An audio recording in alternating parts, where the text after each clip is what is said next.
are now listening to the Dual Position Podcast. The boys are back to talk all things SuperCoach all season long. Please welcome your hosts, Whisperer and Brew.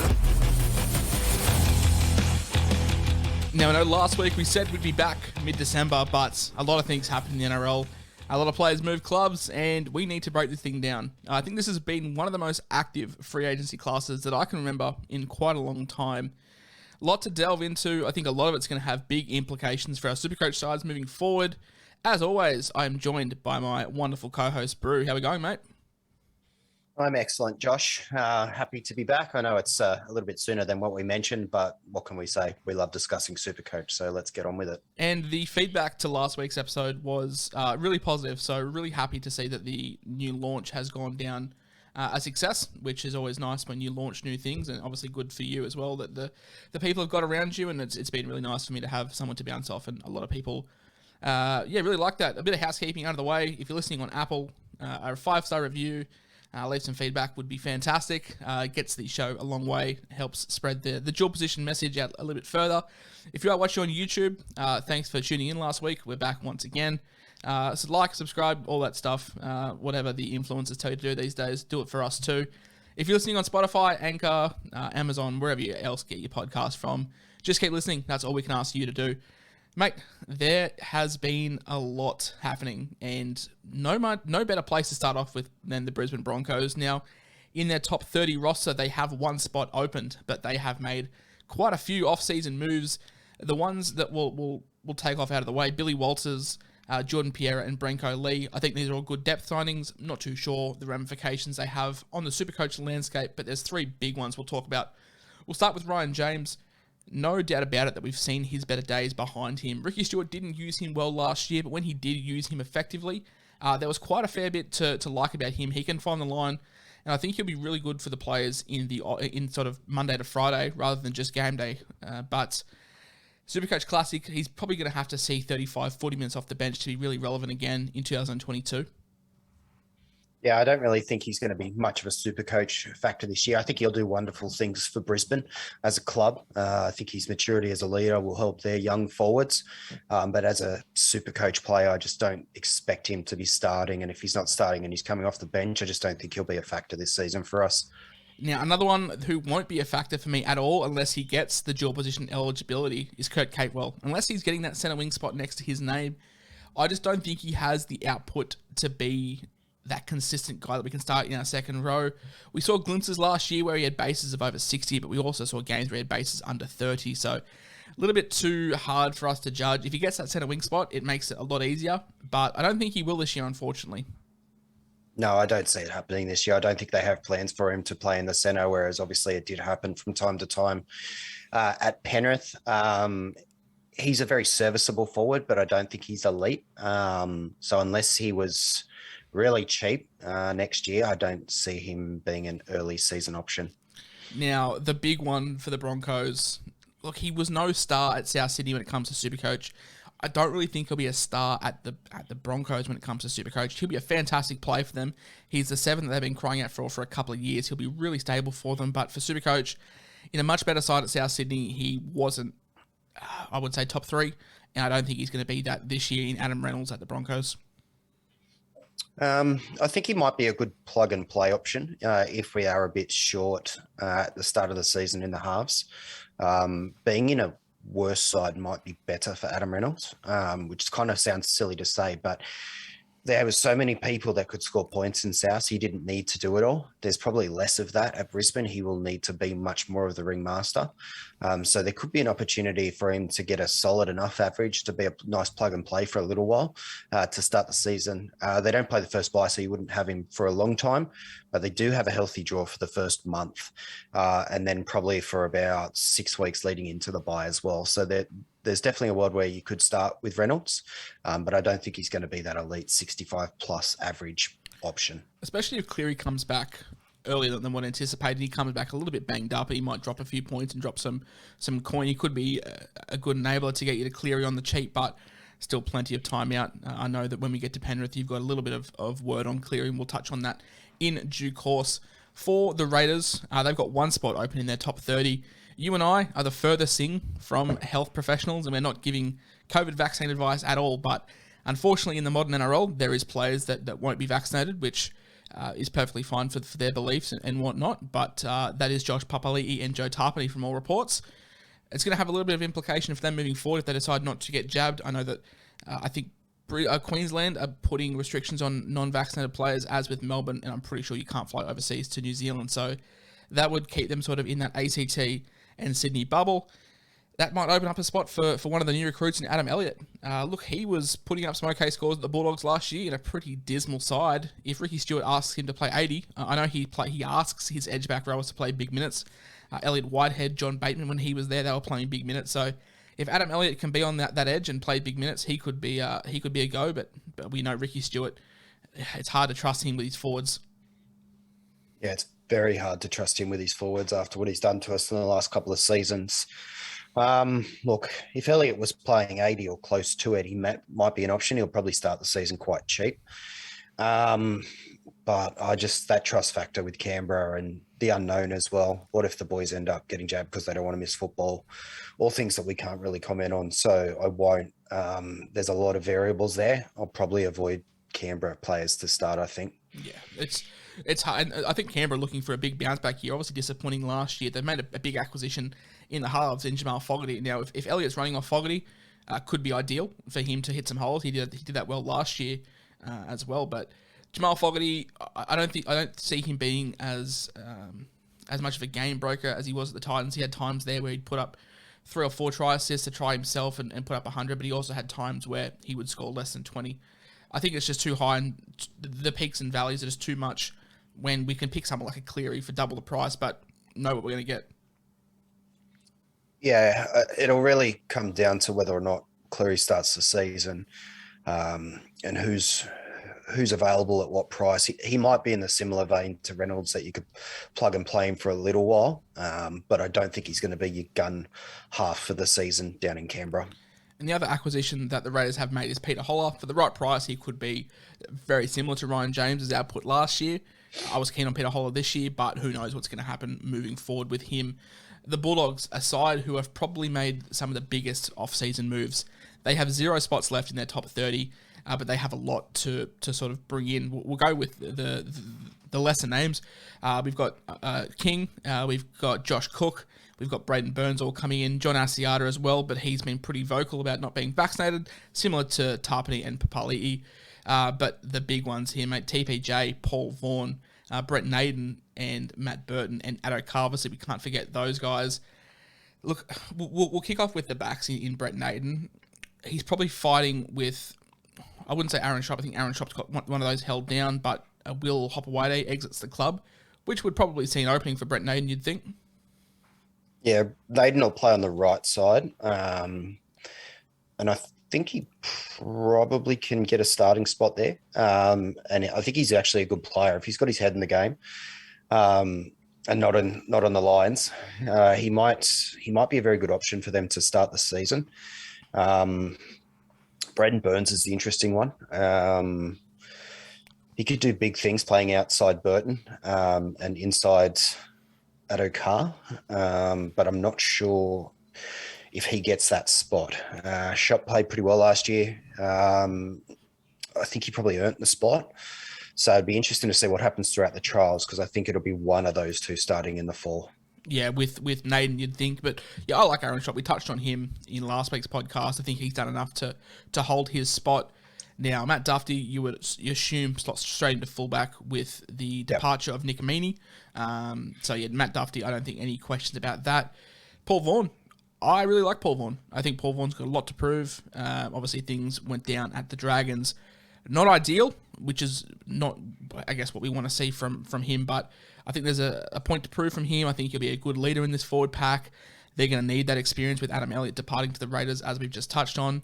And there's a bit of wild factor with some other guys that have been brought in as well. But Paul Vaughan, I think, is a steady hand. He can find the try line. And I don't expect him to be too highly priced either. Yeah, it'd be interesting to see how the Bulldogs actually work out their forward pack. They've got a lot of options there now. We got Max King obviously coming into the side. I don't think he's going to be a starter, but could sneak away into the 17. You've got Stimson. I do like Max King though. There's plenty of raps on him out of Melbourne, and I like Max King. It's good to see that he gets a move and definitely could fight his way in there. You'd think it'd be Hetherington and Vaughan though, off the top of my head. Just having a look, and I'm trying to piece the puzzle together because there's Corey Waddell as well. He obviously played quite well last year. You got Jackson Topany, Stimson, Siamanafangai. Like, there's a lot of options there. So who starts? We probably will have to wait closer to the season start to get a gauge on that. But Pangai, Vaughan, or RFM, I can definitely see one of those three players being in my starting side for SuperCoach next year. Now, you touched on TPJ and whether players are going to start at the Bulldogs or not. I don't think there's a doubt in the world that TP doesn't start for this side and plays close to 65, 70 minutes a game. The question is, where do they play him? Do they play him at lock or do they play him on the edge? What is his best position? Do you play him at prop? Yeah, I mean, he had some... the way Kevin Walters was using him at times last year was strange. He would play for 15, 20 minutes and come off and do 3 stints of that and play 60 minutes. But he would rack up scores. Like, he's an offloading machine. And it could go one of two ways for TPJ. Trent Barrett could say, yep, look, you have free roam, do whatever you want, and just pile on assists. And he could average 80 points without a doubt in the world. He could also fall into a David Fafita mould and not really involve himself too much. And we know Fafita, without the tries, was a 35, 40-point scorer. So you can either go one of two ways with TPJ. He has a fantastic ceiling, but we know that he could go missing if not used properly. I'd love to see him play on the left edge outside Burton. It won't happen because he's a right preferred player. But can you imagine Burton feeding Pangai? That could be money. It'd be a nightmare for defenders. It'd be a nightmare for defenders because Burton can easily go himself. Like Burton's got a fantastic step and can easily go himself, and it'd leave your A and B defenders in a world of hurt. I think he'd have to play lock looking at it, or maybe prop. I don't think he'll play on the edge. You would think Josh Jackson and Fatala Mariner probably have those edge positions. Possibly even Waddell could come into that conversation for an edge role. So I think they'll probably use him in prop or lock. If he was playing lock for 60, 65 plus minutes, I could definitely start that. Yeah, it's just going to be interesting with his price because he obviously had a great SuperCoach year last year. His price won't be cheap. Look, close to the start of the season, you and I will do bounce back candidates. I think RMF is a huge one from there. Mate, do you want to lead us off on Matt Burton and your thoughts on him for this Bulldog side moving forward? So with Matt Burton, he'll be highly priced. And I think people are going to get a little bit stung because they're going to go, oh, look at what he did last year. Imagine if he's playing in the halves. You're not comparing apples to apples if you do that. He played in the centres last year and he was playing outside the two best halves in the competition. Well, definitely one of the two best halves in the competition with Nathan Cleary. Then you had Luai. Outside of him, you had arguably the best winger in the competition. It's not going to be the same Paul Momirovski, at the Bulldogs. I'm assuming you mean Paul Momirovski. Well, he has gone back to the Roosters, so maybe Mommers, but no. So I just think you're going to have to kind of bide your time. They've got an easy couple of games to start, and then they go through a horror patch. For me, I'm waiting until the end of that horror patch, which comes, looking at it, I think it's round 9. Yep. So round 9, they then go into an easier patch right up until the second bye. That's the time period that I'd be looking at getting him into my side at a much discounted price. I definitely wouldn't be starting the season with him because he's probably going to cost you 700,000 plus. Now, the people listening to this podcast in the middle of November are absolute freaks. They love their SuperCoach, and I love that. And the guys that are listening to this aren't who I would call the casual players.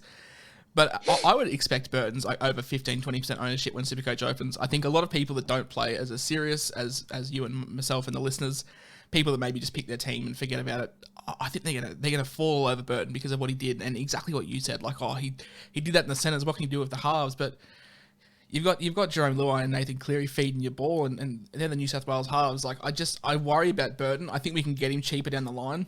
Interesting though. What do we reckon his position's going to be? Are we feeling centre wing half?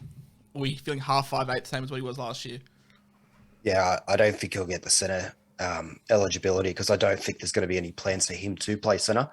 If he does, that would be lovely because later, particularly leading into that second bye, if he wasn't in the Origin squad, he'd be a very handy asset having a half playing in your centres. We don't see that too often these days. I think he'll just get the 6-7 eligibility, dual half 5/8, because that's obviously where the Bulldogs intend to play him. The old wives' tale that if you play 3 or 4 games in a position the year prior, you get the dual eligibility is not right. It's incorrect. It comes down to the clubs coming out and saying where they could play in the following season. So that's why a guy like Capewell last year got the dual, because they said there's a chance he could fill in at the centres. Therefore, they gave him the dual eligibility. It has nothing to do with them filling in the year prior in a position for more than 3 or 4 games. But you also get the couple of nightmares where Supercoach lists Dane Laurie as a centre wing front row forward in 2019. That was nice. Mate, the Sharks, I think they match the Bulldogs in terms of big acquisitions. They have 2 spots available in their top 30. The lesser-known guys, they've got Beryl coming in. I'll be honest, I don't know anything about the kid. I'm going to have to watch some trial footage to get a real understanding. Lockie Miller, though, I know who he is. I've played rugby against this kid. He's a rugby sevens freak. He tore us up in a state carnival one year. This is probably 4 or 5 years ago. No, longer than that. Geez, probably 6 or 7 years ago. He absolutely ripped us apart. And he's got all the talent in the world. Whether it translates to rugby league, I'm not too sure. He'll probably come in basement price, play a little bit of lower grades. Not too sure if we're going to see much of him in first grade when you've got the depth the Sharks have. But they're big signings. Matty Cavallo is probably the lesser of the lot. You and I had some technical difficulties beforehand, and we were talking about Matty Cavallo, and you suggest he may slot into the centres and fill in because there's just not a chance that he'll crack onto Mulatalo or Katoa's wing. Yeah, I don't see that happening. I think Sione Katoa finished last season really, really well. Obviously, he's a player that gets injured a lot, so whether or not they bought Cavallo as a depth signing, maybe. But I don't think they did. I think there's a chance they want him to play right centre inside Katoa, or maybe even shift him to the left because he has played left before at the Roosters, only a few times. So there is an option that he could move into the centres. Ramian obviously holds one of those 2 centres, and he prefers to be on the right. So it might be the case that you see Cavalli lining up left centre.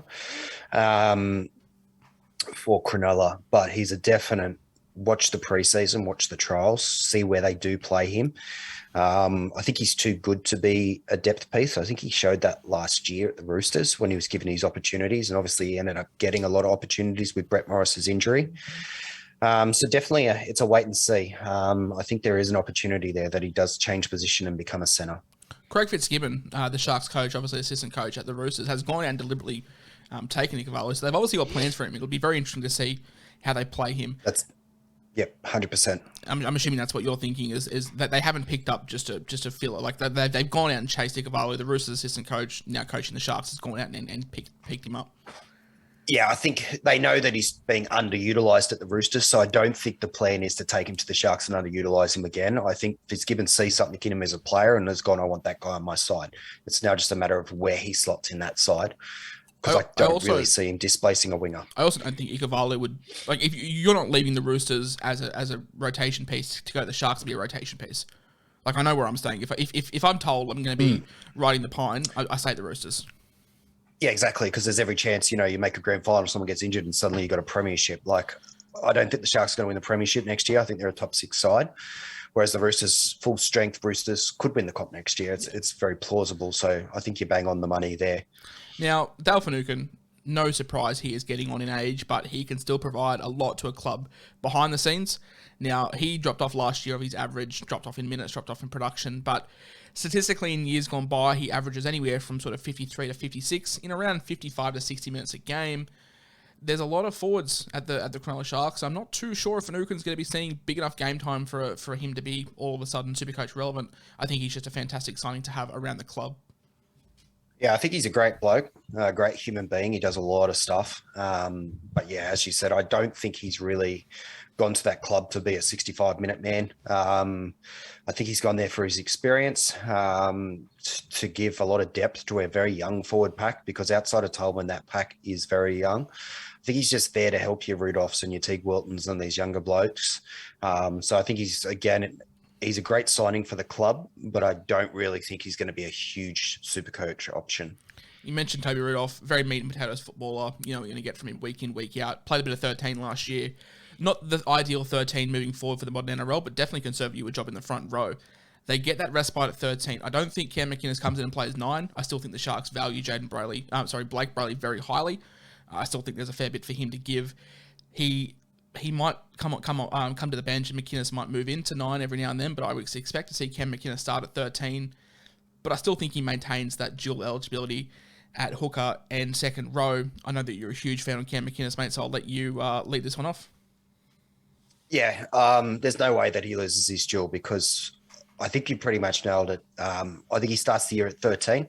I think when Brayley needs a spell is when you'll see McInnes move in. And then after that, McInnes will either go and have a spell himself or he'll move back into the lock role. So just going to come down to whether or not McInnes is a 65-minute player at the Sharks or if he becomes an 80-minute player like he was most of the time at the Dragons. I'm huge on him. I'm expecting him to have a massive season. Some people might wait until he's got some fitness back in the legs. I think he did his injury so early in last season before he even played any NRL that he's going to be fit and firing and ready to go after a full preseason of training. So I don't have an issue starting with him. Price dependent, obviously squad dependent after we know what we're dealing with. But my intention at the moment is to pick him in my side, and probably I'm going to pick him at hooker. Yeah, I think it's a 6-month injury, an ACL, 6-7 month injury. He did it in February. But he's back at training, and training started a couple of days ago. He's going to get a full preseason. Not a case of me not wanting to have him. It's just always major knee injuries. They start slow.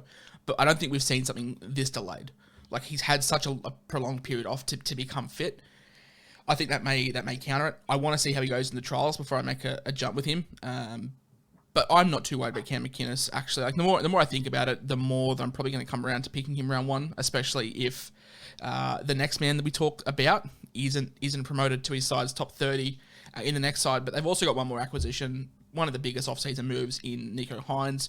You and I'm pretty sure of the same opinion that if he gets dual eligibility at fullback, halfback, you can't pick him at fullback. Like, he averaged 1 point less than Pappenhausen, so you would expect they start the season at a very similar price. And I don't think it's even close between what Hynes and Pap are going to produce this year. I think it's chalk and cheese. Like, Pap's going to be so far and away superior at fullback compared to Hynes at 7 that you can't play him at fullback. But I think there is a case to answer if you're going to pick him at halfback.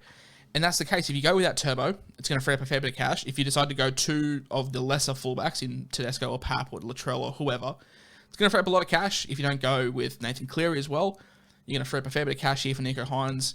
It's the only way I see him in people's sides is at halfback. It can't be a fullback, in my opinion.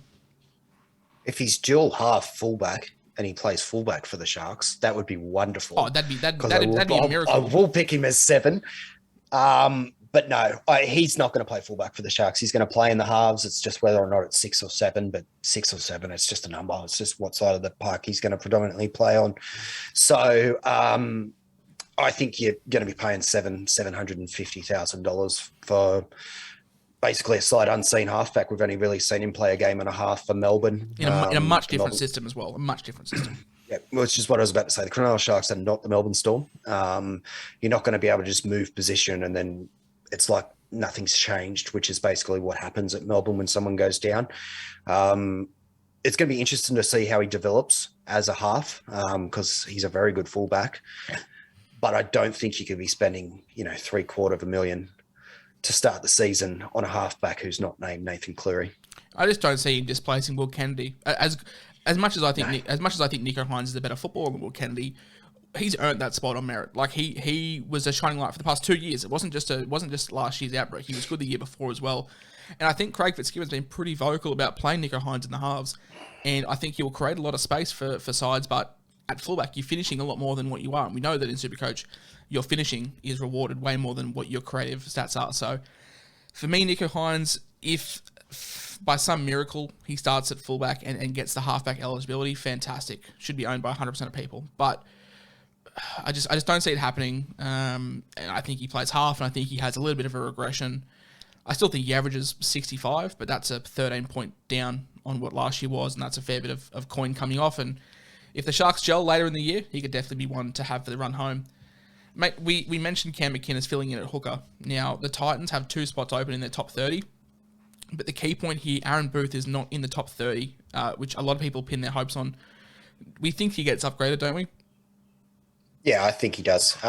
They've probably left those 2 spots open because ideally they want Brendan Smith to take one of those spots. So they're obviously going to need some type of depth. But if that doesn't come around and Smith ends up, say, staying with the Storm for this year and then going to the Dolphins next year, or, he links with the Roosters, the Warriors, whoever's chasing him, different story. But if he doesn't, Booth will get that spot. See, I think a lot of people are sweating that because regardless of what happens, I think people will be starting with the Titans 9. It's just whether it's Booth or whether it's Smith in their SuperCoach sides. As a Roosters fan, you know all about Isaac Leo. He put up some good scores last year when he was starting, when he got some good minutes. But I'm just not too sure what the rotation's going to look like for this Titans side. He could be one of these guys that's similar to a Jolliffe that just plays 40 minutes off the bench, but just puts up sort of mid-40s, 50s, and probably isn't ideal for your Supercoach Classic sides. For a draft, he could be a great late round pickup, but for Classic, he'll probably be 400,000, 450. It's just too much for me. Yeah, I don't mind it in draft, actually, in the later rounds, absolutely. He's just your meat and potatoes bloke. He's the guy that's not really going to let you down. He's going to come in there and give 120% for however long you play him for.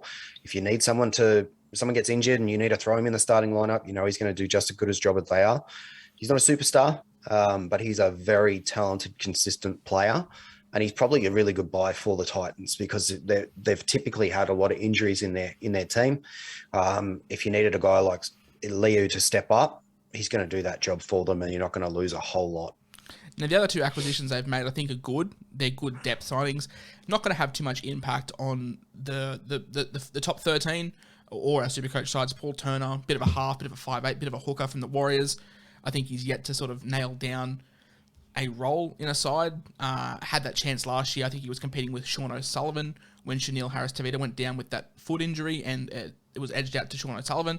And Will Smith, look, when he played the game for Parramatta, he was fantastic, but you think they're all in on this Campbell, Brimson, Sexton sort of 6-7-1 combination? Yeah. I think Smith or Turner will end up playing in the 14 role at best. And they're probably playing against each other for that spot. I don't think there's a role for both of them at all. It's probably just picking up Mitch Rain's old spot. That's what they've been signed for. Whoever plays the best in the trials probably wins the role. Now, Manly have 3 spots open for next year, but they've only made the 1 acquisition. And I really like this acquisition, not for Supercoach, just for general footy, which is Ethan Bullymore, who had glimpses of brilliance at the Broncos. And I really like this depth signing. They've lost Jack Wasecki. They've lost Moses Sully. Ethan Bullymore's not going to play in the centres, but just more numbers that they're losing, and they've revitalised it with Ethan Bullymore. I think it'd be great for depth, just not SC relevant, unfortunately. Yeah, Manly have a habit of getting these guys that come through and they're not really anything, and then they end up being something for Supercoach purposes. They've done it with Waddle. They did it with the edge-back rower. I forget his name, Olaka Latu or whatever his name was. So who knows? Maybe he does become something, because he is a talented player. I have seen a little bit of him at the Broncos. So he's probably a good signing for them. But in terms of roster movements, not a whole lot has happened at Manly. And the way they played last year, maybe they didn't need to do a whole lot. They just need more of the same. Definitely. More Tom Turbo on the park. just building towards that big push. The Storm, they have 0 spots left. They look like they're pretty filled out. And they've made no big name signings, but just typical Melbourne Storm signings, picking up players that clubs don't want, and sure as shit they'll turn into world beaters, and one of them is going to be Xavier Coates. I have no doubt about it. He'll be filling in on Josh Adokar's wing, and he'll probably be one of the highest owned players coming into the season, I would imagine. I think he's taken Vunivalu's wing. Vunivalu, has he? I think he's, because he's a right winger. You're going to probably fill in. Lemu as well. George Jennings, I think, is still there from memory. But yeah, there's a couple. There's Dean Aramea as well. So there is a few spots up for grabs, but either or, I don't think it matters where he's going to be. Underutilised at the Broncos, and I think Craig Bellamy is just going to do what Craig Bellamy does. 30 minute was superstar. At the right price, I really like him to start the season. He's definitely one of those blokes I've got penciled down to check their price as soon as we get released the prices for next year. Yeah, you're probably right. Melbourne's done a Melbourne. They've picked up a few players here and there that, maybe haven't lived up to their potential or you don't really know much about. And we'll see what happens with that. Interested to see Nicarima. Obviously, he bummed out big time when he went to the Roosters. Jade, not Cody Freddie for anyone listening. Yep, Jaden Nicarima. I'm pretty sure the Roosters actually got the spoon the year that Nicarima played for him, and then he got dropped entirely the next season from their roster. So we haven't really seen anything from him since. So it'd be interesting to see if Bellamy can get anything out of him because the Roosters, they got a good system and they couldn't. I did get a lot of messages from people who are mad in love with their QRL who said he was killing it last year up in Queensland. So look, he's a talent and just probably didn't live up to it early on. But if there's a side, if your back's up against the wall as a young footy player and you need to find that extra gear, there's not many better sides to go to than Melbourne to find that. And hopefully for Jaden's sake that, yeah, it all works out for him because there is talent there, no two ways about it. Absolutely. Where does Nick Meaney fill in? That Hynes, where do we see him go? That Hynes role, he'll wear the 17 or the 14, whatever you want to put him in. I think he can. What about the wing? Could do. He's a big, tall body. I wouldn't hate that. You'd have Coates and Meaney on the wing, but if you're Aramea, you got to feel hard done by. I think he played well, but I think the thing with Meaney is he can play fullback, he can play centre, he can play six, he can play wing. I think Bellamy just likes to have that rotation exactly similar to Hynes, but it would not shock me if he played on the wing. And if he does, I could line up with two Melbourne wingers come round one. You've got the possibility that you're going to lose Brendan Smith, right? It seems like that's what's going to happen, whether it's this year or next year.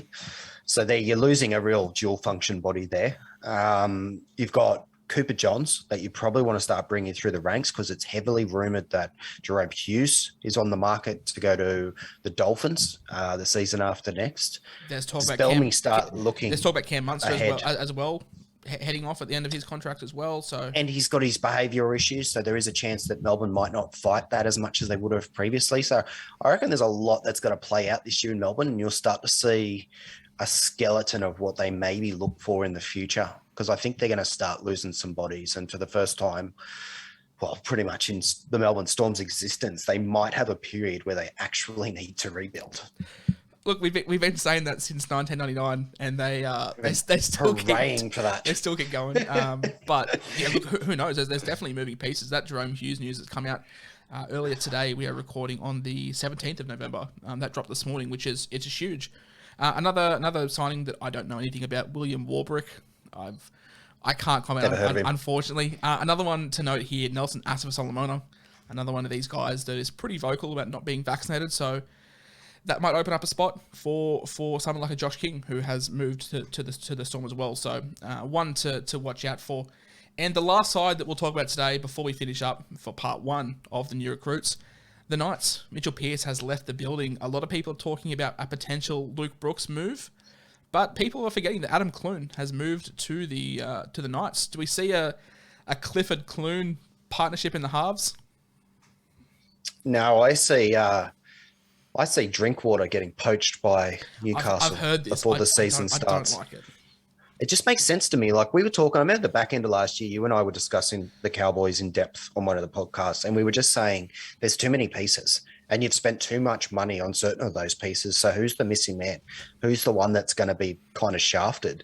And it looks like it might be Drinkwater. And if it is going to be Drinkwater, why not go to Newcastle? And we'll touch on the Cowboys in part two. That's gonna mean a Dearden and Townsend halves combination. And I could not think of anything worse. Well, yeah, we'll talk about that tomorrow when we record the next one. But yeah, like I still think there's a lot of movement that's going to happen. So we'll be interesting to see what Newcastle do now that they are missing a halfback.